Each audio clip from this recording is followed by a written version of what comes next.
Hi there, I'm your host Clive Serkin, and welcome to the Unstuck podcast, where we're on a journey to help you get control of your work environment, get yourself unstuck, and perform to your full potential. Okay, so today I'm joined by two dynamic women who self-identify as two tenacious women, who are the co-founders of a startup that's taken off like a rocket ship. So welcome to Trish Thomas and Nichole Wilson. Thanks for joining me today. Hi, Clive. Thanks for having us, Clive. It's great to have you here. So Trish is the CEO. Nichole is the president of a company called Whole and Free Foods, which is the maker of my favorite snack. And I'm not saying this because they're on my podcast. This is legitimate stuff. The snack is called Everybody Eats. Okay. And there's a really interesting story behind it and positioning behind it. And Trish, if you could just kick off, tell us about the conceit of Everybody Eats. Well, the truth is, Clive, that there's a longer story on how Nichole and I met. But when we started out, we actually wanted to create a tech platform that made it easier for people with special diets to eat, because I had stopped eating gluten, dairy, soy, wheat, corn, and egg as a way to help manage an autoimmune disease. And as you know, we have 6 boys, so I was hungry and just feeding them. And that when Nichole and I went in and looked at the market, we couldn't find enough food to put on the platform. And over time, as we peeled that onion, we realized it wasn't just about creating food that didn't have those ingredients, that we understood the market. 60% of U.S. families are impacted by a special diet right now. That could be a medically mandated diet like food allergies, autoimmune disease. Could be a dietary preference, keto, vegan diet, the paleo diet, or a values-based diet like vegan or kosher. But what everybody has in common is they find it really difficult to eat with the people that we love. So we didn't come at it directly. We started at one end, which was, how can we make it easier to eat, until we really got to the problem that we were solving, which was eating with other people, which required delicious food first. Well, I was hoping to get there, because when we talked early days and when I talked with Dick early days, that was the thing that resonated both as a business person, but also as a human, because I have a kid who has food sensitivities and is a picky eater. The number one issue she has is not that. The number one issue she has is that she's always the different one. Right. And that's such an incredible unlock. When I heard the proposition, I was like, that's genius, because you're catering to the need consequentially, but you're addressing the real issue, which is, I don't want to be the one who orders different. I don't be the one who's standing out like a sore thumb. And I've never heard anyone articulate it that way. Well, I think part of the reason that they don't articulate it is that there's a lot of shame associated with having a special diet. You know, your choices usually, if you go to a dinner party, are don't eat, bring your own food, eat and risk getting sick, or God forbid you say something to the host and you say, hey, this is what I need. Could you meet my need? Because humans just don't want to be a burden. And I think we knew we were onto something. One of our tests was at our kids' school. And so my daughter's class of 24 has 5 different food sensitivities. Nuts. There's a kiddo who's got Crohn's and colitis. There is a set of twins with celiac. There's also dairy, and then there's also another sensitivity to fish. And so we gave them our products, and the teacher described snack time that day as exuberant. These kids have been together since they were 4 years old, and they were in the 2nd grade. And it was the first time at snack time they were all eating the same thing together. And she said it was unlike anything she'd ever seen. And Trish and I talk about that as saying, you know what, this is it. We're onto something big. Well, then I'll assume that the leading indicator of success is preference from people who don't have any dietary concerns or sensitivities. It's like, if people who don't have the need are telling you that this tastes incredible, which I'm one of them, I got to believe that that's the indicator of this thing's early on. That was your sense that you were onto something, right? You'll see when you pick up a bag of our food or a box of our crisp breads that we're not blasting the things that we aren't, right? We just carefully list the ingredients and, expect delicious, because what the big surprise is in that box is that anything under our brand has to taste great first, right? Nichole always laughs that I bring her other food that I can eat, and she's like, "Oh, don't make me It's that." terrible. It's terrible. I think she's my friend, and she's bringing me all this competitive product, and she's like, taste it, taste it. And I said, you know what? This is after years of this, I'm starting to wonder how she really feels about me. Which probably explains why you guys were selected by Mondelez for the collab, right? Talk about that, because that's pretty cool.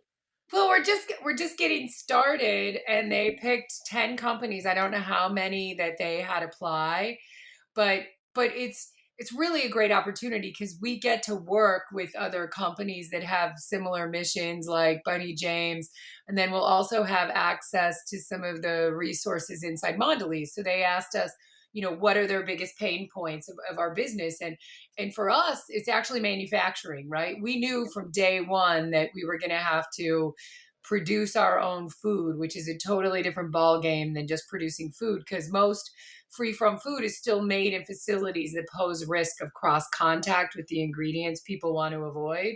So, I kind of think we're in the miracle business, Clive. Like, our first miracle is that our food tastes great.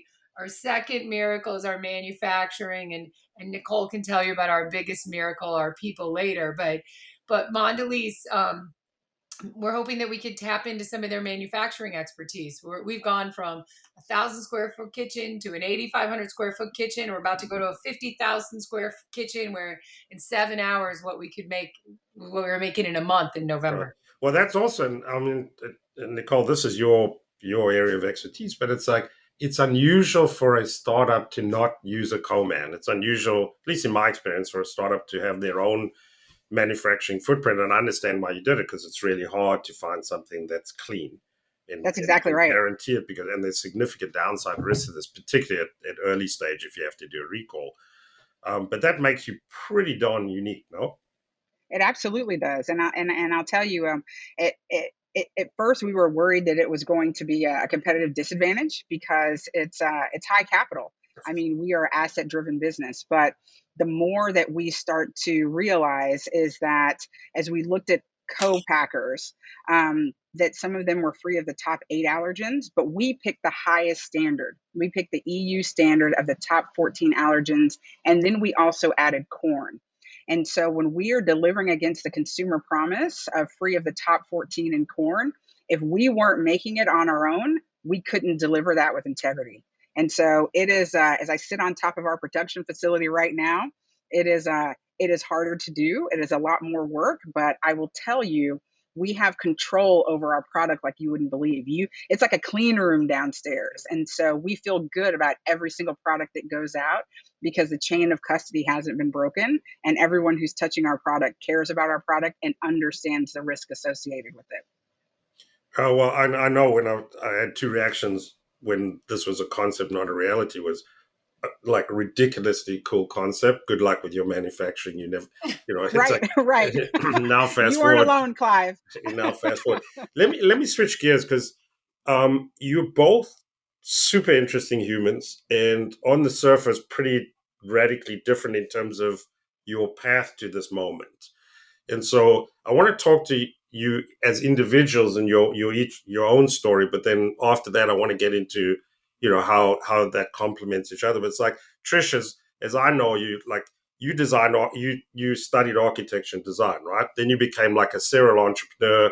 You did your first exit 3-4 years out of college, and you've just been consistently playing that game. And you're also an educator, and we're going to talk about that in a moment because I want to get into that. Whereas Nichole, you're a Stanford grad, came up through the conventional blue chip, Merrill Lynch, Pepsi, big corporate world. So on the surface, pretty dramatic differences. So Nichole, talk to me about your story, because the premise of this podcast is how to ensure you don't get stuck, and if you do get stuck, how do you deal with that? And so a big part of that is how you manage your career. And to what degree did you manage a career, and how strategic was it, and which doors did you decide to go through and why? And, all of those things. I'm curious to hear from both of you, your own story, and then we'll talk about how this mess of the two of you works. It's a beautiful mess. Well, I'll tell you, for me, it was it actually was. If you look at it, it looks like I've been meandering and taking the scenic route, when in fact it's actually carefully curated. I knew early on that the daughter of a serial entrepreneur that I wanted to be an entrepreneur, but I also knew that running a company is not for the faint at heart, and so I wanted to be bulletproof, for lack of a better term. And really, I curated my career so that I had functional expertise in every single function in a company. And so that began on Wall Street, a really hardcore financial cornerstone to my career portfolio. And then I headed off to, and while on Wall Street, it was both investment banking and corporate strategy, some Japanese M&A. Then I said, okay, let me go ahead and head off to business school, because I wanted to pivot. I said, the finance is there. How do I pivot? So one way you get unstuck is figuring out how to manage the perception of what stuck is. And so there are a lot of folks who think, oh, once in finance, you're always in finance. But folks will give you permission to make that pivot often if you throw an advanced degree in there. So the MBA path all of a sudden made it okay for me to say I wanted to be a marketer. And so now I'm interested in the psychology of consumers and how they make decisions. And so, but I knew that when I got to PepsiCo, I was looking at it as a training ground. And so plotted out, how do I make every 2 to 2.5 years a pivot or a jump to a different function? And so I started with that as the broader plan. So started in marketing, and while I was in marketing, made sure I was popping over to finance, popping over to R&D, building relationships and networks out of my specific function, so that when I was ready to move, there were clear paths and channels and champions. But that, as I translate it, your primary objective was building muscle as opposed to building title. That's exactly right. Okay. Exactly right. I think of it as a toolkit. And so I wanted to make sure that I arrived at my destination fully outfitted to be able to be ready when opportunity came. And so after marketing, I headed off to strategy and M&A, and was able to make that by saying, I've got transferable skills from investment banking. How can I use that here for the betterment of PepsiCo? And so at the time, Frito-Lay wasn't doing their own M&A deals. It was all done at PepsiCo.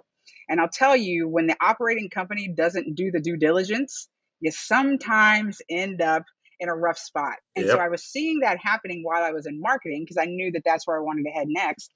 And then I think it's fearless asking, which is something that Trish teaches, and I think my parents sort of drilled into me.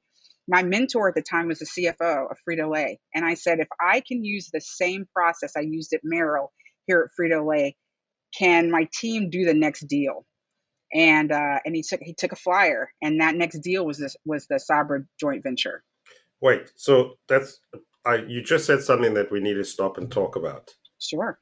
Fearless asking. Never heard that concept. That's Trish amazing. should actually explain the concept. I think I was doing it and didn't know what I was doing, but that's one of the things that Professor Thomas actually teaches. So I'm going to pop that over to you, Trish. Prof, talk to us about fearless asking. It's funny. I never get tired of listening to Nichole hear her story. And you didn't ask how we do it, but we do it with I think I love her, right? Like I love her, trust her, and want to be more like her every day. And I never get tired of hearing her. So fearless asking, it's a long story, Clive, but when you look at the top 20 reasons why early stage ventures fail, and at the root of all of them is an inability to ask, whether it's ask the right questions, ask for the sale, ask to have a difficult conversation. And I started pioneering the work after, I'll talk about it, after a tragic loss in our family. I lost a younger sister to suicide, and I couldn't comprehend it. It's as bad as it gets. And it was sudden and it was awful. And I tried to intellectualize my way through grief by reading every single thing I could on psychological resilience. And, over time I was like, wait a minute, this is actually entrepreneurship. Only nobody teaches us this stuff. No one teaches us how to ask for help. No one teaches us how to have a difficult conversation. No one teaches us to manage through adversity. No one teaches us how to build stakeholder networks of support. Or I didn't get that. Nichole has pretty extraordinary parents. I know them. And no one really teaches us how to reframe failure as usable data in real time. So they always talk about how entrepreneurs fail. And I was like, well, no one teaches us how. So I started working on that in 2016, and it's since Nichole and I are a certain kind of crazy. So she went and ran a $40 million fund. Well, I went and redesigned a college education degree, and I now teach it at Northwestern. But over the years, the most rewarding thing is I've seen entrepreneurs achieve great things by fearless asking. I've seen kids get off drugs. I've seen suicides prevented. I've seen all kinds of crazy work, because entrepreneurship is a really safe place to teach resilience, because you're not intellectualizing it. You're doing it, and then you tell them later what they learned. But there is no way that we would still be here after we launched our brand on March 1st, 2020, and we shut it down on March 11th, 2020, and moved it into our living room. And we are where we are today because both of us could work together with the rest of our team and really fluidly manage through that adversity. And when a problem happens, we don't actually obsess about how to fix it. We just say, who could we call that knows more than we do on this? And so things are fluid.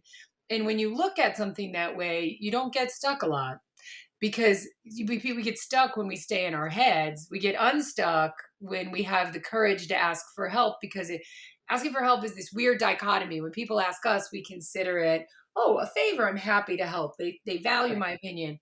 But when we have to ask someone else for help, we immediately usually say, oh, they're going to think I'm a burden or whatever. But that's it. Like every single thing that has gone wrong, even in our business, when we've hit bumps, the first question is, okay, who didn't ask who for help? And when you operate with that, your pace is faster. But you said the risk is staying in your head, which is a really interesting thought. Why does it happen? Well, there's a lot of voices in our heads frequently, right? I mean, we've all got a cacophony of everyone we've ever known talking to us all the time. And so the first step to sort of fearless asking is identifying those voices in your head and what you're afraid of, right? And I always start with, okay, what's the worst thing that can happen? Apply a numerical percentage to that. What's the best thing that can happen? Apply a numerical percentage to that. Then you can start to see where to move. So then you pick your next move, and then you say, who can you ask for help, right? And then you say, what's the worst thing that can happen if you do that? And eventually it always ends up that someone bursts into flames. If you just keep asking the question, what's the worst thing that can happen? Dead or alone and lonely on the side of the road. They never go 3 other places. So these things that stop us from asking the most simple question, if you get the chance to peel the layers back, they're really like deep-seated crazy ass fears buried in our brains that once you can get rid of them, you're like free to move. I mean, for me to do that work over the past 7 years, I'm not 100 pounds lighter because of COVID, but I feel 100 pounds lighter because mostly I'm just listening to who's with me now versus voices in my heads, right? But there's a part of that, Nichole, you and I sort of had a little bit more similar background in the sense of on the corporate side. And a part of what Trish is talking about is the willingness to go to a place that's unknown. Yes. And I used to do the, travel around the world and give speeches and try and convince people to change. And I always had this visual of these 2 feet on a frozen lake. Mm-hmm. And I was like, fear paralyzes. And the reason I would say you won't walk out on that lake is because you're convinced that you don't know that it's going to break. That's and right. So you much rather stay where you are because because where you're standing hasn't broken. Sure. And sure. and I see that more in corporate and less in the startup world, because the startup world, you have to walk out on the lake and you convince yourself that A, it's not a lake, it's a little puddle of water, and B, it's not hypothermia inducing water, it's lukewarm water, and what's the worst going to happen? You're going to ruin a pair of Manolo shoes and you'll get another pair. So right. So it's like, right. Right. Did you see that? Did you expect? Absolutely. Absolutely. I saw that over and over again. And I think for me, what helped me get across it was really trying to understand that I wasn't necessarily, it wasn't key responsibilities or a specific role I was in. Instead, I was building a skill set and a knowledge base. And so when I felt I was standing on the edge of that frozen lake, what I would do is what I call knowledge spotting. And so I would look out across that lake and say, that looks a little bit familiar. I bet I kind of know what that puddle's like. I've seen a piece of ice like that before. And then all of a sudden, what was a horizon of a sheet of ice that's impenetrable now is permeable, and I can actually see the lily pads where I can hop back and forth. But I think it's so often we get caught up in, this is my job. I am a brand manager, therefore I know how to do this, as opposed to what are the critical skills that I have built? What are the transferable skills that I've built? And then also, what is unique to who I am as a human being that makes me able to do certain things that other people can't do? And how do I articulate that in a way that it becomes my superpower and I continue to hone it over time, helping to be even more true and authentic to myself every single day? And so that's how I think in corporate, because it's much more rigid and structured, and there are, there's a path. And I think that the sooner you can get out of your head that you have to be on that path, or even that there is a path, the better it is. I hopped from marketing to finance to R&D. And my mentors at the time were just like, you have career ADD. I don't even know how to help you. What are you doing? And I'd say, well, you know what? I'm going to go talk to the head of R&D and just see if there's a role. And often the roles that I found myself in were roles that had never been created before. And so identifying a need and a gap, quite frankly, in this very structured organization, folks would say, you know what? Nobody else wants to do it. She's a little crazy. Either she'll figure it out or she'll crash and burn and she'll go do something else. And if I was willing to take that bet, if I was willing to take that leap, which I was because I had transferable skills that I knew I could take that opportunity and turn it into something incredible and create something out of nothing, then I was game and they were game because it was a low stakes way for me to demonstrate what I could do. But there's a certain liberation in if you say the worst that's going to happen is I'm going to crash and burn, figuratively. Sure. So what's that going to do? You're going to learn something. That's you right. get a couple bruises, and then That's exactly once you right. accept that, I would imagine, certainly in my experience, it's unbelievably liberating. So who gives a shit? That's right. Because it's never as bad as you think it's going to be. Crash and burn means, well, people didn't think you could do it anyway. So now you can go do this role. It really is. It is that unknown. But I think to Trish's point, you get in your head and you just imagine, like, okay, if I'm not successful in this role, I'm never going to work in this town again. I'm going to, like, I'll never have any job prospects. I got to go live with my parents, all this other sort of stuff. Instead of saying, you know what? If this doesn't work out, I've got plan B, C, and D, and a tremendous amount of learnings. And who knows, this could be a defining moment in my career. Well, I just can't imagine how debilitating it is to live in an environment of fear. Like if you're driven by like what could go wrong, and I'm not saying like you got to work through the things that are going to go wrong, and you got to scenario plan and things like that. But if you live, Trish, to your point, in your head of fear, you're dead on arrival, in my view. Now, talk one last question about the two of you, and then I want to talk about another aspect of the two of you. Is like, so you love each other, okay? You were saying that, but you're operating in a relatively small space in the sense of this is not PepsiCo, right? This is a startup, and there's a lot. How do you guys work yet? Oh, there's no doubt about that. Just for the record, there's no doubt about that. But how does it work? How do you guys work together? How does the marriage work? I'm curious. Very carefully. Trish, I'll let you go first. We actually had someone tell us how it was going to work. Remember? No. We had the analysis done, like married couples with a financial planner. So one of the things that Trish, taught me very early on as I was talking about entrepreneurship is that it's all about the team. And really early on, how that team comes together and complements each other, not only in personality, but also working style, to be able to understand how one another works is very critical. It's like a marriage. in the beginning. And so she had the great resource of a financial planner that does an analysis of couples and how they think, what their values are, their goals, a number of different tests that we took. And so what was interesting, I remember that the feedback that we got from it is that we were literally each other's perfect complement. Now we needed Dick to come in and help with a critical piece of it, which is the people. But for Trish and I, what they told us is that, Nichole, Trish is going to take you out of your comfort zone. I'm very high data. I'm very analytical. I'm conservative in sort of how things move. Once I have the data, I move fast. But before that, I'm a little slow. And so they said, Trish will take you out of your comfort zone and make you go faster than you've ever been comfortable with. And that's a good thing. And then they told Trish, there are days when Nichole is going to rain on your parade because she's going to introduce the idea of reality, and in both cases, they said a letter. They said, because, Trish will get you going as fast as you totally can, and you'll be able to keep you guys on the track and not falling off a cliff. And so that's just generally where we went into it. And then a really good understanding of each other's work styles, but the mutual admiration, the mutual love, and people who know me know that that's not a word I throw around very often, is really there. And I think that's the basis for everything. I love spending time with this woman. I mean, she's probably one of the most incredible people I've ever met. And it's truly one of my favorite humans in the world. Yeah. And when I actually feel the same way. The irony is that, Clive, we're talking to you through Zencastr, right? We launched a business in the pandemic. We have hardly been in the same room together. Maybe that's the secret. That might be the secret, right?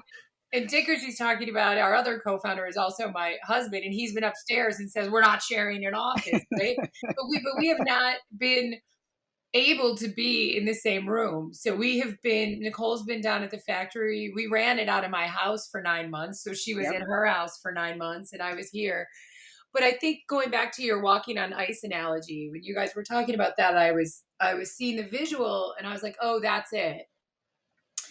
Because the difference is, I've done this before, but never with a team of co-founders. Nichole, Dick, Matt Rink, Matt runs sales. He helped build Adwala Pop Chips. Matt is unbelievable.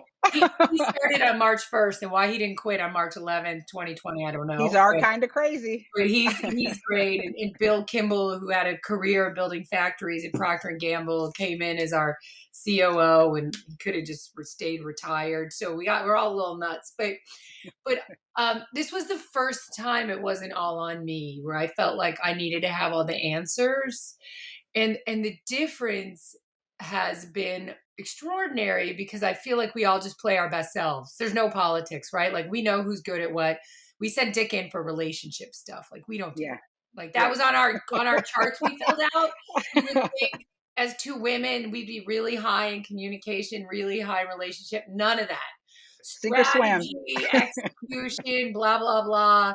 Talking to human. No, that's not what we do. So he does that. But I think that going back to your ice analogy is the difference is there's like a big rope, like a tug of war rope, right? And I know that Nichole has the strongest grip on it, and Dick and Matt and Bill and everyone else we work with are right behind her.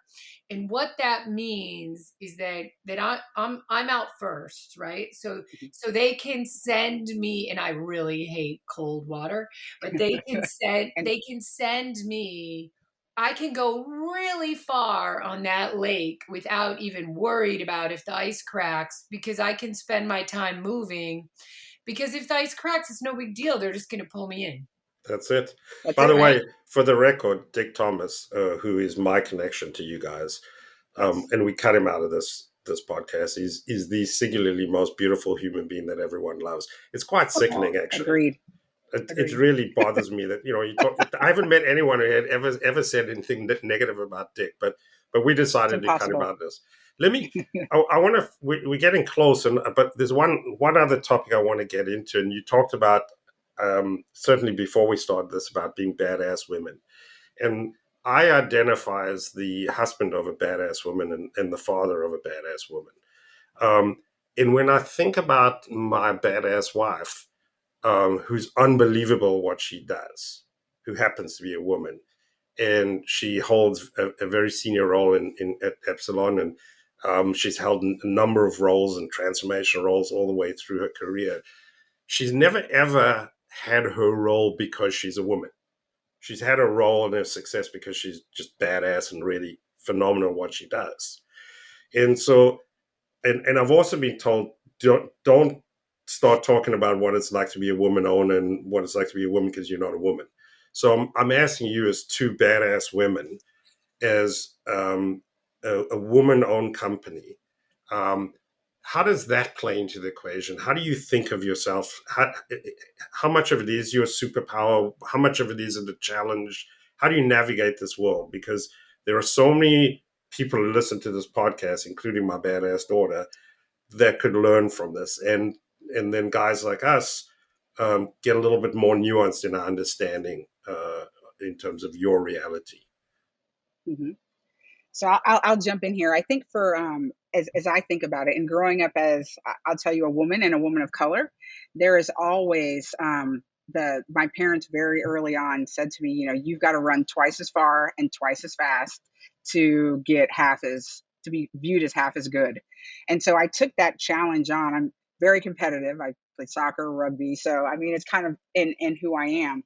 And so I said, you know what, I'll accept that challenge. And so in my career, it was, how do you show up more prepared than the person next to you? How do you know your business better than the person next to you? How do you have a better insight, a broader view than the person next to you, and constantly be bettering yourself to be the one in the room who folks say, I don't care if she's green, purple, you know, got four arms. This is the person I want on my team. And so, how do you continue to build? And it's exhausting. I will tell you right now, it can be exhausting.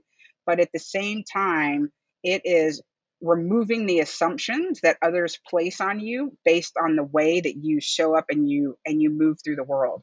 I think there is also a you know, the concept of taking up space, making sure that your voice is heard. I remember being a younger executive, and I would be thinking something in my head and trying to figure out how to say it perfectly, and I'd have the person next to me just sort of blurt it out, all messy and just a hot flaming mess of an answer, and somebody would say, "That's brilliant," and I was like, "That shit's not happening again." Like, even my halfway, half baked was better than that crap. And now people thinks this clown walks on water. It's like, not on my turf, not on my field. And so I think it is really about, how do you own the things that you're really good at? How do you own what is great and unique to you as a person, as a woman, as someone with the lived experience that you have, and make that your asset, make that your superpower? And I think, you know, sometimes I'll tell the younger girls, fake it till you make it. You know, walk in that room, you sit down like you own the place, you know, because one day you will. And so start walking that walk now, but you can't do it if you can't back it up.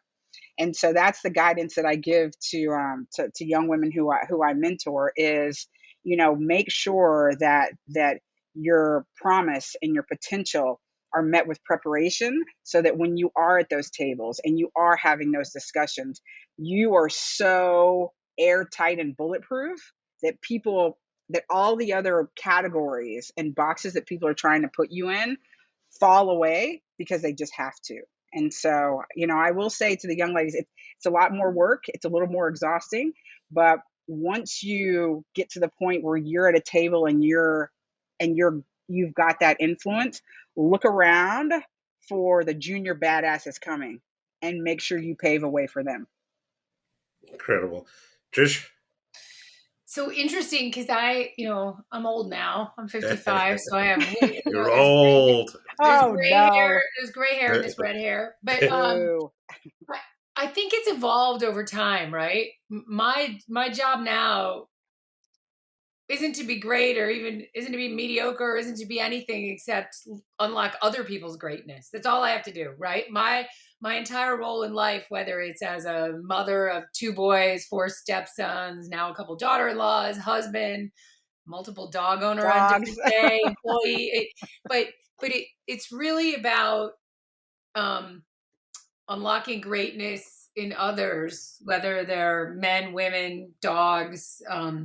Work with a lot of students over the years that are dealing with gender identity, all kinds of things. So I don't see race and I don't see color anymore, but I've learned more from Nichole about some of these topics than I ever thought I'd know. And someday, if you do another podcast on work, we'll do it. But I think the other thing is, I think vulnerability is my superpower, and I think it goes back to losing my sister, because I was talking to someone who said, "Oh, everything you've done since that is post-traumatic growth," and I said, "It's more like Humpty Dumpty." And she said, "What do you mean?" And I said, "Well, Humpty Dumpty falls off the wall. And when you really fall off that wall, you have no shot at going back on that wall as an egg. You might come out as a chicken.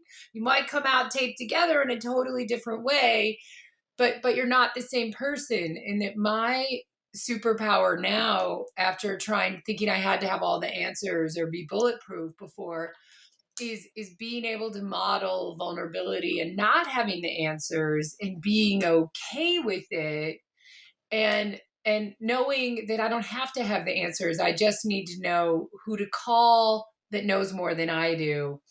And that is probably a really big difference of coming up through corporate America or not, right? There was just me before. And but I think that the magic is probably in the both, right?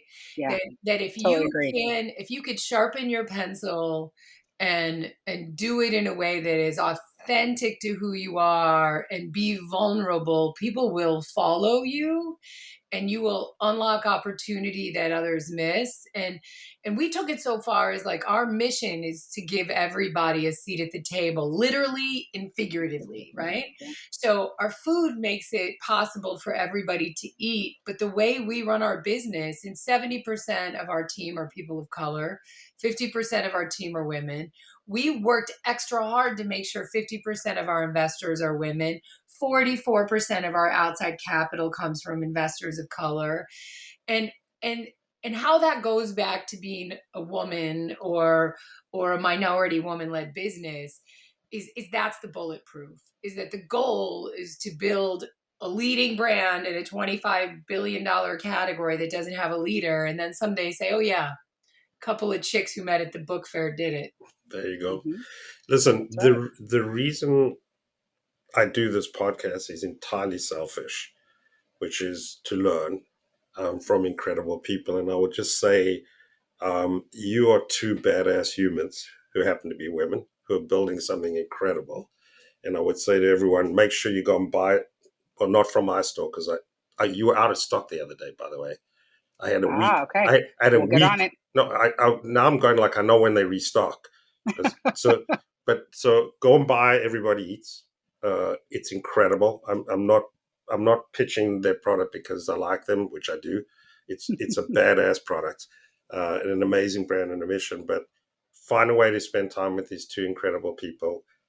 Thank you so much for giving your time. I know you got a call coming up now, so we'll call it, but we may have to do another follow-up on this because there's 3 or 4 things I've written down that we're going to have to go deeper on. So thanks so much. Appreciate it. Thanks, Clive. Thank you, Clive. See you soon.